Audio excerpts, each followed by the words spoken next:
Около 80% орехов фундука уничтожено мраморным клопом, сказал заместитель главы администрации Галского района Томас Цвижба. При этом орех – одна из тех агрокультур, которую традиционно возделывают жители Галского района. И нашествие мраморного клопа существенно сказалось на доходах людей.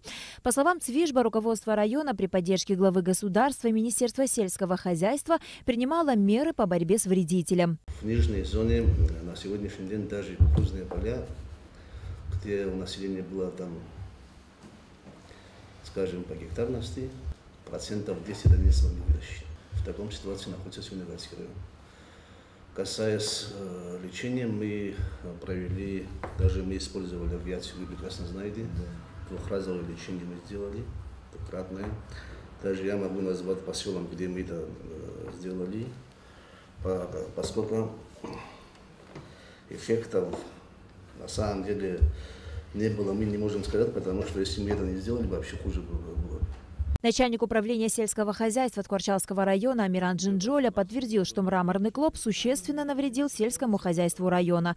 Он отметил, что ущерб, нанесенный мраморным клопом в некоторых селах, достигает 60–70% урожая.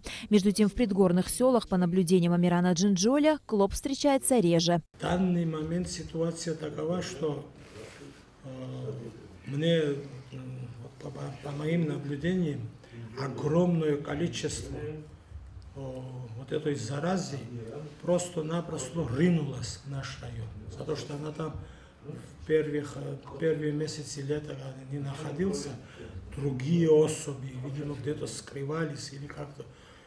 Во все жилые помещения, на дома, полностью люди начали все переворачивать, постель, белье, гаражи, везде полно.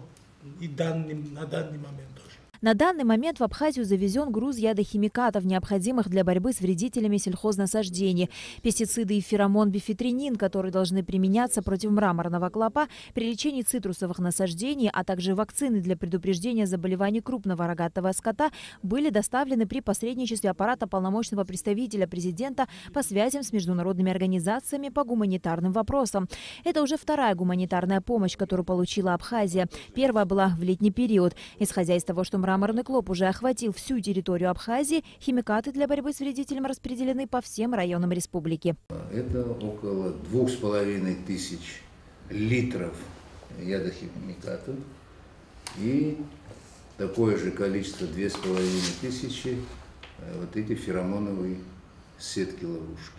Я хотел отметить, чтобы вы, в первую очередь это от вас зависит, что в районах населения, кому вы будете давать, в селах или в горожане, нет разницы, что это гуманитарная помощь, что это бесплатно.